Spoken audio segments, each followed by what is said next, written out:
हरे कृष्ण। ओम नमो भगवते वासुदेवाय। आप सभी भक्तजनों को फाल्गुन पूर्णिमा और होलिका दहन की हार्दिक शुभकामनाएं। आज पवित्र फाल्गुन पूर्णिमा के शुभ अवसर पर आप सभी भक्त कुछ अत्यंत दिव्य और कल्याणकारी कथाओं का श्रवण करने जा रहे हैं।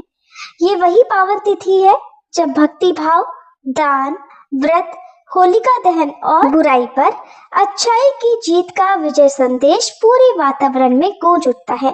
और जो भक्त श्रद्धा और विश्वास से इन कथाओं को सुनता है, वह नकारात्मक प्रभावों, अशुभ योगों और जीवन की बाधाओं से सुरक्षित रहता है। खास तौर पर गृहस्थ और विद्यार्थी जन अगर आज के दिन मन लगाकर इन कथाओं को सुने तो उनके मार्ग की रुकावटें दूर हो सकती है, उनकी बुद्धि निर्मल हो सकती है और सफलता के द्वार भी खुल सकते हैं। तो आइए आज चंद्र ग्रहण के दुष्प्रभाव, भद्रा के अशुभ साए और भद्रा से होने वाली परेशानियों से बचने के लिए और पूर्णिमा के समस्त पुण्य का लाभ उठाने के लिए कथाओं का श्रवण सच्चे मन से करें। पूर्व समय में जब देवताओं और असुरों का युद्ध हुआ तो देवगण हारने लगे। तब शिवजी को क्रोध आ गया और शिवजी के नेत्र एकदम लाल हो गए, जिससे 10 दिशाएं कांपने लगी। उसी समय शिवजी की दृष्टि उनके हृदय पर पड़ी और उसी समय एक गधी के समान गर्दन, सिंह के समान 7 हाथों से और 3 पैरों से युक्त, कौड़ी के समान नेत्र, पतला शरीर, कफन जैसे वस्त्रों को धारण किए हुए, धूम्र वर्ण की कांति से युक्त विशाल शरीर धारण किए हुए एक कन्या की उत्पत्ति हुई, जिसका नाम भद्रा था। उसने देवताओं की तरफ से असुरों से युद्ध करते हुए असुरों का विनाश कर डाला और देवताओं की विजय हुई। तभी से भद्रा को करणों में गिना जाने लगा। अब यह भद्रा भूख से व्याकुल होने लगी।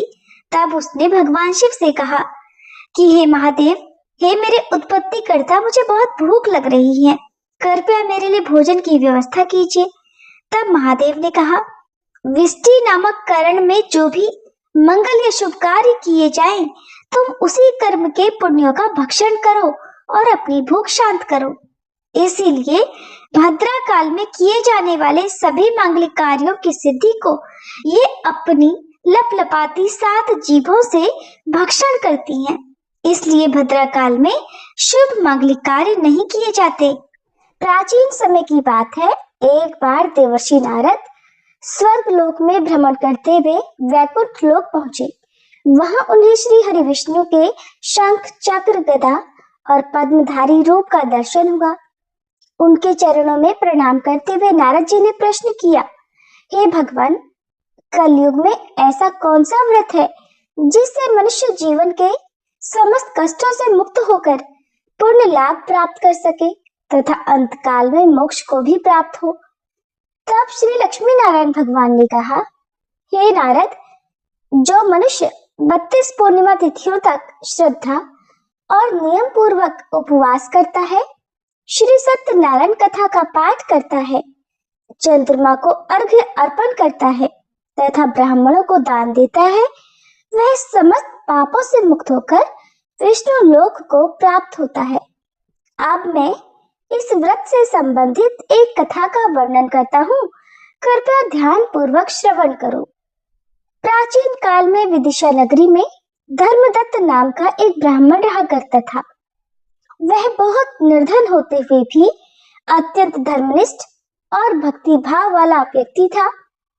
एक बार उसे स्वप्न में मैंने दर्शन देते हुए कहा कि हे धर्मदत्त, तुम 32 पूर्णिमाओं का व्रत करो, प्रत्येक पूर्णिमा को उपवास करो, सत्यनारायण व्रत कथा का पाठ करो तथा ब्राह्मणों को भोजन कराओ। इससे तुम्हारे जीवन की दरिद्रता दूर होगी और अंततः तुम्हें मोक्ष भी प्राप्त होगा। तब धर्मदत्त ने मेरी आज्ञा के अनुसार पूर्णिमा व्रत का पालन किया। प्रत्येक पूर्णिमा को स्नान, पूजन, कथा, अन्नदान और चंद्रमा को अर्घ आदि सहित व्रत किया। 32 पूर्णिमा को उन्होंने ब्राह्मण भोज, हवन और विशेष पूजन के साथ व्रत का उद्यापन भी किया। इसके बाद उनके जीवन में एक अद्भुत परिवर्तन आया। इस दिव्य व्रत के प्रभाव से उन्हें धन संपत्ति, यश और संतानों की प्राप्ति हुई। अंत समय में जब उनका भौतिक शरीर छूटा तब इसी व्रत के पुण्य फल से उन्हें वैकुंठ लोक की भी प्राप्ति हुई। श्री लक्ष्मी नारायण भगवान के श्रीमुख से पूर्णिमा व्रत की ऐसी महिमा सुनकर देवर्षि नारद उन्हें प्रणाम कर वहां से अन्यत्र चले गए ताकि वे और भी मनुष्यों को पूर्णिमा व्रत का महत्व बता सके। ऐसी है पूर्णिमा व्रत की महिमा। प्रिय श्रोताओ, होली का नाम लेते ही हमें अपने सामने ढेर सारे रंग दिखाई देते हैं, लेकिन होली मनाने की ये शुरुआत कब से हुई?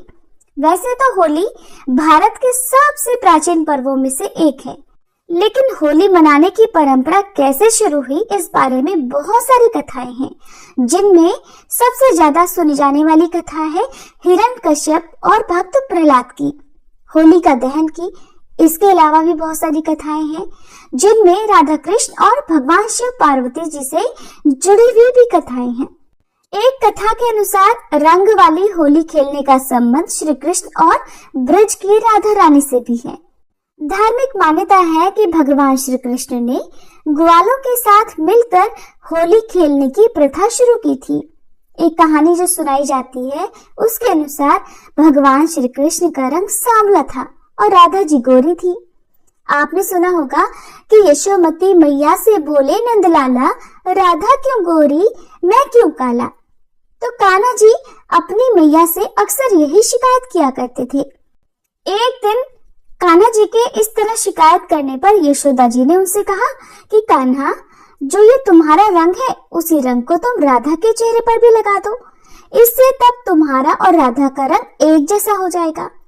भगवान श्री कृष्ण ने अपनी मैया के कहे अनुसार ग्वालों के साथ मिलकर रंग तैयार किए और फिर अपनी नटखट टोली के साथ पहुंच गए ब्रिज में राधा रानी को रंग लगाने के लिए। कहा जाता है कि तभी से रंग वाली होली का ये चलन शुरू हो गया। एक और कथा के अनुसार होली की जो कथा है वो भगवान श्री कृष्ण और उनके मामा कंस से जुड़ी हुई है। कंस नाम के राजा के लिए भविष्यवाणी हुई थी कि उसकी बहन का 8वां बेटा उसकी मृत्यु का कारण बनेगा।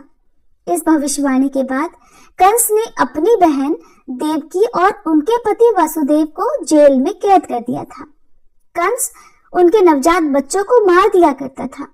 जब कंस को पता चला कि उसकी बहन देवकी और वासुदेव के 8वें बेटे का जन्म हो गया है और वो गोकुल में सुरक्षित है, तब उसने गोकुल में जन्म लेने वाले हर शिशु की हत्या करने की योजना बनाई। इसके लिए उसने पूतना नाम के राक्षसी को गोकुल भेजा। पूतना ने एक सामान्य महिला का रूप धरा और वह शिशुओं को अपना दूध पिलाने के बहाने विष पिलाने लगी। जाने कितने ही शिशु पूतना के पिलाए हुए विष के कारण मृत्यु के गाल में समा गए, लेकिन भगवान कृष्ण ने उसकी सच्चाई जान ली और पूतना का वध कर दिया। कहा जाता है कि वो दिन फाल्गुन पूर्णिमा का था, इसलिए पूतना के वध की खुशी में भी होली मनाई जाने लगी। होली मनाने के पीछे एक और कथा प्रचलित है जो कि राक्षसी धुंधी की है। रघु राज्य की राक्षसी धुंधी भोले भाले लोगों और विशेष रूप से छोटे बच्चों को बहुत परेशान किया करती थी। धुंधी को भगवान शिव का वरदान था कि वह देवताओं पुरुषों द्वारा नहीं मारी जाएगी और न ही गर्मी सर्दी या बारिश से या किसी शस्त्र से पीड़ित होगी। इस आशीर्वाद ने धुंधी को लगभग अजेय बना दिया था, लेकिन उसकी एक कमजोरी भी थी। उसे भगवान शिव ने भी श्राप दिया था कि वह चंचल लड़कों से खतरे में होगी जो उसे परेशान करेंगे। राजा ने पुजारी से परामर्श किया। उन्होंने बताया कि फाल्गुन को शीत ऋतु समाप्त हो जाती है और ग्रीष्म ऋतु का प्रारंभ हो जाता है। धुंधी को दूर भगाने के लिए यह उपयुक्त समय होगा। समय आने पर गांव के साहसी लड़कों ने उससे हमेशा के लिए मुक्ति पाने और धुंधी को गांव से भगाने का फैसला किया। लड़कों ने लकड़ी और घास का ढेर इकट्ठा किया, उसमें मंत्रों से आग लगा दी, ताली बजाई और आग के चारों ओर चक्कर काटने लगे। उन सब ने मिलकर खूब शोरगुल किया, ढोल नगाड़े बजाए। ये देखकर धुंधी गांव की सीमा से बाहर भागने लगी, लेकिन उन सब लड़कों ने धुंधी का पीछा नहीं छोड़ा और उसे गांव की सीमा से बाहर तक खदेड़ कर आए। कहा जाता है कि तभी से होलिका दहन करते हुए खूब शोरगुल किया जाता है, खुशियां मनाई जाती हैं, ढोल बाजे बजाए जाते हैं और ऐसी मान्यता है कि इस परंपरा को निभाने से बच्चों में कोई भय नहीं रहता, ना ही किसी प्रकार की बुरी शक्तियां उन पर असर करती हैं। फाल्गुन पूर्णिमा और होली की एक कथा कामदेव से भी जुड़ी हुई है। पौराणिक कथा के अनुसार देवी पार्वती भगवान शिव से विवाह करना चाहती थी, लेकिन तपस्या में लीन शिव जी का ध्यान उनकी ओर नहीं गया। देवी पार्वती के इन प्रयासों को देखकर प्रेम के देवता कामदेव आगे आए। उन्होंने तपस्या में लीन भगवान शिव पर पुष्प बाण चला दिया, जिसके कारण भगवान शिव की तपस्या भंग हो गई। तपस्या भंग होने के कारण भगवान शिव क्रोधित हो गए और उन्होंने अपनी तीसरी आंख खोल दी और उनके क्रोध की अग्नि में कामदेव जलकर भस्म हो गए। इसके बाद भगवान शिव ने देवी पार्वती की ओर देखा। हिमवान की पुत्री देवी पार्वती की आराधना सफल हुई और भगवान शिव ने उन्हें अपनी पत्नी के रूप में स्वीकार कर लिया। लेकिन कामदेव के भस्म होने के बाद उनकी पत्नी रति को असमय ही वैधव्य सहना पड़ा। तब रति ने भगवान शिव की आराधना की। वहीं पार्वती जी के पिछले जन्म की बातें याद कर भगवान शिव ने जाना कि कामदेव निर्दोष हैं। पिछले जन्म में दक्ष प्रजापति के प्रसंग में उन्हें अपमानित होना पड़ा था। उनके अपमान से विचलित होकर दक्ष पुत्री सती ने आत्मदाह कर लिया था। उन्हीं सती ने पार्वती के रूप में जन्म लिया और इस जन्म में भी शिव जी का ही वरण किया। कामदेव ने तो उन्हें केवल सहयोग ही दिया था। शिव जी की दृष्टि में कामदेव फिर भी दोषी है, क्योंकि वह प्रेम को शरीर के तल तक सीमित रखते और उसे वासना में गिरने देते हैं। इसके बाद भगवान शिव और देवी पार्वती के विवाह के समय देवी पार्वती ने भगवान शिव से अनुरोध किया कि वे कामदेव को पुनर्जीवित कर दें। देवी के आग्रह करने पर भगवान ने कामदेव को पुनर्जीवित कर दिया और कहा कि अब तुम अशरीरी हो और उन्हें नया नाम दिया मनसिज। कहा जाता है वह फाल्गुन पूर्णिमा थी। आधी रात गए लोगों ने होलिका दहन किया। सुबह तक उसकी अग्नि में वासना की मलिनता जलकर प्रेम के रूप में प्रकट हो चुकी थी। कामदेव अशरीरी भाव से नए सृजन के लिए प्रेरणा जगाते हुए विजय का उत्सव मनाने लगे। यही दिन होली का दिन होता है। कई जगह पर आज भी रति के विलाप को लोक धुनों और संगीत में उतारा जाता है। अब सुनिए फाल्गुन पूर्णिमा के दिन सुनी जाने वाली नरसिंह भगवान और भक्त प्रहलाद की कथा। प्राचीन कथा के अनुसार महर्षि कश्यप की पत्नी दक्ष पुत्री दिति के गर्भ से दो महान पराक्रमी बालकों का जन्म हुआ। इनमें से बड़े का नाम हिरण्यकशिपु और छोटे का नाम हिरण्याक्ष था। दोनों भाइयों में बड़ा प्रेम था। दोनों ही महाबलशाली, अमित पराक्रमी और आत्मबल संपन्न थे। दोनों भाइयों ने युद्ध में देवताओं को पराजित करके स्वर्गलोक पर अपना अधिकार कर लिया। एक समय जब हिरण्याक्ष ने पृथ्वी को रसातल में ले जाकर छुपा दिया, तब श्री भगवान विष्णु ने वराह अवतार धारण कर पृथ्वी की रक्षा के लिए हिरण्याक्ष का वध किया।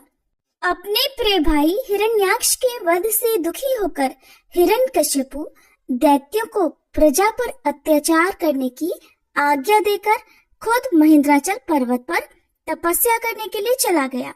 वह भगवान विष्णु द्वारा अपने भाई की हत्या का बदला लेने के लिए श्री ब्रह्मा जी की घोर तपस्या करने लगा। इधर दैत्यों के राज्य को राजविहीन देखकर देवताओं ने उन पर आक्रमण कर दिया। दैत्यगण इस युद्ध में पराजित हुए और पाताल लोक को भाग गए। देवराज इंद्र ने हिरण्यकश्यपु के महल में प्रवेश करके उसकी पत्नी कयाधु को बंदी बना लिया। उस समय कयाधु गर्भवती थी, इसलिए इंद्र उसे साथ लेकर अमरावती की ओर जाने लगे। तब देवर्षि नारद ने पूछा, हे देवराज, आप कयाधु को कहाँ लेकर जा रहे हैं? देवराज ने कहा, देवर्षि, इसके गर्भ में हिरण्यकशिपु का अंश है। मैं उसे मारकर इसे छोड़ दूंगा। ये सुनकर नारद जी कहने लगे, देवराज, इसके गर्भ में तो बहुत बड़ा भगवत भक्त है, जिसे मारना तुम्हारी शक्ति के बाहर है, इसलिए इसे छोड़ दो। फिर नारद जी के कथन का मान रखते हुए देवराज इंद्र ने कयाधु को छोड़ दिया और अमरावतीपुरी चले गए। नारद जी कयाधु को अपने आश्रम पर ले आए और फिर उससे बोले, बेटी, जब तक तुम्हारा पति अपनी तपस्या पूरी करके नहीं आ जाता, तब तक तुम यहाँ आराम से रहो। कयाधु उस पवित्र आश्रम में नारद जी के सुंदर प्रवचनों का लाभ लेती हुई आनंद से रहने लगी, जिसका गर्भ में पल रहे शिशु पर भी गहरा प्रभाव पड़ा। समय होने पर कयाधु ने एक पुत्र को जन्म दिया, जिसका नाम प्रहलाद रखा गया। इधर हिरण्यकश्यपु की तपस्या पूरी हुई और वह ब्रह्मा जी से मनचाहा वरदान लेकर वापस अपनी राजधानी चला आया। जब प्रहलाद कुछ बड़े हुए, तब हिरण्यकश्यपु ने उनकी शिक्षा की व्यवस्था की। प्रहलाद गुरु के सानिध्य में रहकर शिक्षा ग्रहण करने लगे। एक दिन हिरण्यकश्यपु अपने मंत्रियों के साथ सभा में बैठा हुआ था। उसी समय प्रहलाद अपने गुरु के साथ वहां गए। प्रहलाद को प्रणाम करते देखकर हिरण्यकश्यपु ने उन्हें अपनी गोद में बिठाकर दुलार किया और कहने लगा, वत्स, तुमने अब तक अध्ययन में निरंतर तत्पर रहकर जो कुछ सीखा है, उसमें से कुछ अच्छी बात तो सुनाओ। तब प्रहलाद बोले, पिताजी, मैंने अब तक जो कुछ सीखा है उसका सारांश आपको सुनाता हूँ। जो आदि, मध्य और अंत से रहित, अजन्मा, वृद्धि और क्षय से शून्य और अच्युत है, समस्त कारणों के कारण और जगत की स्थिति और अंतकर्ता उन श्रीहरि को मैं प्रणाम करता हूँ। ये सुनकर दैत्यराज हिरण्यकश्यपु के नेत्र क्रोध से लाल हो गए। उसने कांपते हुए होठों से प्रहलाद के गुरु से कहा, अरे दुर्बुद्धि ब्राह्मण, ये क्या? तूने मेरी अवज्ञा करके इस बालक को मेरे परम शत्रु की स्तुति से युक्त शिक्षा कैसे दी? तब गुरुजी ने कहा, दैत्यराज, आपको क्रोध के वशीभूत नहीं होना चाहिए। इतना क्रोध करना ठीक नहीं। आपका पुत्र मेरी सिखाई हुई बातें नहीं कह रहा। तब हिरण्यकश्यपु बोला, बेटा प्रहलाद, बताओ, तुम्हें ये शिक्षा किसने दी? तुम्हारे गुरुजी तो कह रहे हैं कि मैंने तो इसे ऐसा उपदेश दिया ही नहीं। तब भक्त प्रहलाद कहने लगे, पिताजी, हृदय में स्थित भगवान विष्णु ही तो संपूर्ण जगत के उपदेशक हैं। उनको छोड़कर और कौन किसी को कुछ सिखा सकता है भला? हिरण्यकश्यपु कहने लगा, अरे मूर्ख, जिस विष्णु का तू निशंक होकर स्तुति कर रहा है, वो मेरे सामने कौन है? मेरे रहते हुए कौन परमेश्वर कहा जा सकता है? फिर भी तू मौत के मुख में जाने की इच्छा से बार बार ऐसा बक रहा है। ऐसा कहकर हिरण्यकश्यपु ने प्रहलाद को कई प्रकार से समझाया, लेकिन प्रहलाद के मन से श्री हरि के प्रति भक्ति और श्रद्धा भाव को वह कम नहीं कर पाया। तब अत्यंत क्रोधित होकर हिरण्यकश्यपु ने अपने सेवकों से कहा, अरे ये तो बड़ा दुरात्मा है, इसको मार डालो। अब इसके जीने से कोई लाभ नहीं, क्योंकि ये शत्रु प्रेमी तो अपने ही कुल का नाश करने वाला हो गया है। इधर हिरण्यकश्यपु की आज्ञा पाकर उसके सैनिकों ने प्रहलाद को अनेकों प्रकार से मारने का प्रयास किया, किंतु उनके सारे प्रयास श्री हरि की कृपा से असफल हो जाते थे। उन सैनिकों ने प्रहलाद पर अनेक प्रकार के अस्त्र शस्त्रों से आघात किए, लेकिन प्रहलाद को कुछ भी नहीं हुआ। फिर उन्होंने प्रहलाद के हाथ पैर बांधकर समुद्र में डाल दिया, फिर भी प्रहलाद बच गए। उन सबने प्रहलाद को बहुत सारे विषैले सांपों से डसवाया और पर्वत शिखरों से गिराया, लेकिन भगवान की कृपा से प्रहलाद को कुछ भी नहीं हुआ। हिरण्यकश्यपु और हिरण्याक्ष की एक बहन थी होलिका, वो भी तपस्या करके शक्तियां और वरदान अर्जित किया करती थी। उसे वरदान स्वरूप एक चादर मिली थी, जिस चादर को ओढ़ने मात्र से अग्नि जला नहीं सकती थी। प्रहलाद को मारने के सारे प्रयास विफल होते देखकर हिरण्यकश्यप ने अपनी बहन होलिका के साथ मिलकर प्रहलाद को मारने का षड्यंत्र रचा। उसने प्रहलाद से कहा कि अगर उसे अपनी भक्ति पर विश्वास है तो वह अपनी बुआ होलिका के साथ अग्नि में जाकर बैठ जाए, अन्यथा विष्णु भक्ति त्याग दे। ये सुनकर प्रहलाद अपनी भक्ति के सहारे उस अग्नि में बैठने को तैयार हो गए। वेदी बनाई गई और उसके चारों ओर अग्नि का प्रबंध किया गया। होलिका अपनी दिव्य चादर ओढ़कर बैठी, जो उसकी रक्षा अग्नि से करने वाली थी, और उसकी गोद में भक्त प्रहलाद बैठ गए। अग्नि प्रज्वलित की गई, लेकिन भक्त प्रहलाद बिल्कुल भी विचलित नहीं हुए, बल्कि वो तो भगवान की भक्ति में मगन हो गए। अग्नि बढ़ने लगी, तभी हवा की तेजी से लपटों ने उस दिव्य चादर को उड़ाकर प्रहलाद को ढक दिया और आकाशवाणी हुई कि होलिका ने वरदान का दुरुपयोग किया है, जिसके दंड स्वरूप उसकी मृत्यु निश्चित है। और दंड स्वरूप होलिका उसी अग्नि में जलकर भस्म हो गई, उसकी मृत्यु हो गई।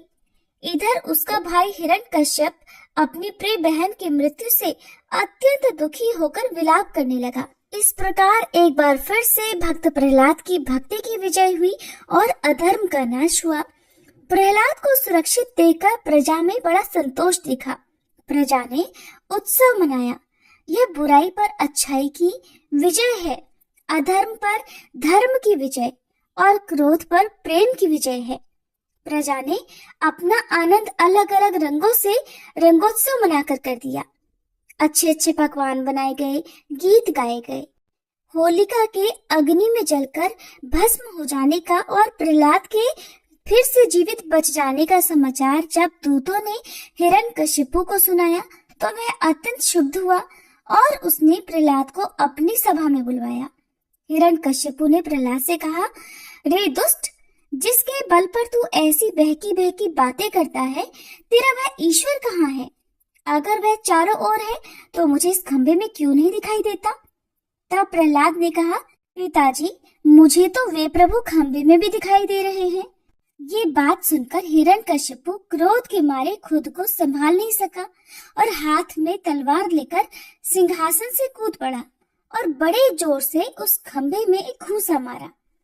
उस समय उस खंभे से बड़ा भयंकर शब्द हुआ और उस खंभे को तोड़कर एक विचित्र प्राणी बाहर निकलने लगा, जिसका आधा शरीर सिंह का और आधा मनुष्य का था। यह भगवान श्री हरि का नृसिंह अवतार था। उनका रूप बड़ा भयंकर था। उनकी तपाई हुई सोने के समान पीली पीली आंखें थी। उनकी दाढ़ें बड़ी विकराल थीं और वे भयंकर शब्दों से गर्जना कर रहे थे। उनके पास जाने का साहस किसी में भी नहीं हो रहा था। ये देखकर हिरण्यकशिपु सिंहनाद करता हुआ हाथ में गदा लेकर नृसिंह भगवान पर टूट पड़ा। तब भगवान भी हिरण्यकशिपु के साथ कुछ देर तक युद्ध लीला करते रहे और अंत में उसे झपटकर दबोच लिया और उसे सभा के दरवाजे पर ले जाकर अपनी जांघों पर गिरा लिया और खेल ही खेल में अपनी नखों से उसके कलेजे को फाड़कर उसे पृथ्वी पर पटक दिया। इसके बाद वहां उपस्थित अन्य असुरों और दैत्यों को भी खदेड़ खदेड़ कर मार डाला। भगवान का क्रोध बढ़ता ही जा रहा था और भगवान हिरण्यकशिपु के ऊंचे सिंहासन पर विराजमान हो गए। उनके क्रोधपूर्ण मुखाकृति को देखकर किसी को भी उनके निकट जाकर उनको प्रसन्न करने का साहस नहीं हो रहा था। हिरण्यकशिपु की मृत्यु का समाचार सुनकर उस सभा में ब्रह्मा, इंद्र, शंकर, सभी देवगण, ऋषि मुनि, सिद्ध, नाग, गंधर्व आदि पहुंचे और थोड़ी दूरी पर स्थित होकर सभी ने भगवान की अलग अलग स्तुति की। लेकिन भगवान नृसिंह का क्रोध शांत ही नहीं हुआ। तब देवताओं ने माता लक्ष्मी को उनके निकट भेजा, लेकिन भगवान के उग्र रूप को देखकर वे भी भयभीत हो गई। तब ब्रह्मा जी ने प्रहलाद से कहा, बेटा, तुम्हारे पिता पर ही तो भगवान क्रोधित हुए थे, तुम पर नहीं। अब तुम ही जाओ और भगवान का क्रोध शांत करो। तब प्रहलाद भगवान के समीप जाकर हाथ जोड़कर साष्टांग भूमि पर लौट गए। बालक प्रहलाद को अपने चरणों में पड़ा देखकर भगवान दयालु हो गए और क्रोध त्याग कर उन्हें उठाकर गोद में बिठा लिया। फिर प्रेम पूर्वक बोले, वत्स प्रहलाद, तुम्हारे जैसे एकांत प्रेमी भक्त को यद्यपि किसी वस्तु की अभिलाषा नहीं रहती, फिर भी तुम केवल एक मनवंतर तक मेरी प्रसन्नता के लिए इस लोक में दैत्याधिपति के समस्त भोग स्वीकार कर लो। भोग के द्वारा पुण्य कर्मों के फल और निष्काम पुण्य कर्मों के द्वारा पाप का नाश करते हुए समय पर शरीर का त्याग करके समस्त बंधनों से मुक्त होकर तुम मेरे पास आ जाओगे। देवलोक में भी लोग तुम्हारी विशुद्ध कीर्ति का गान करेंगे। ऐसा कहकर भगवान नृसिंह वहीं अंतर्ध्यान हो गए। श्री विष्णु पुराण में ऋषि पराशर जी कहते हैं कि भक्त प्रहलाद की इस कहानी को जो भी मनुष्य सुनता है उसके पाप शीघ्र ही नष्ट हो जाते हैं। पूर्णिमा, अमावस्या, अष्टमी और द्वादशी को इस कथा को पढ़ने से मनुष्य को गोदान का फल प्राप्त होता है। सभी प्रेम से बोलिए नरसिंह भगवान की जय, भक्त प्रहलाद जी की जय।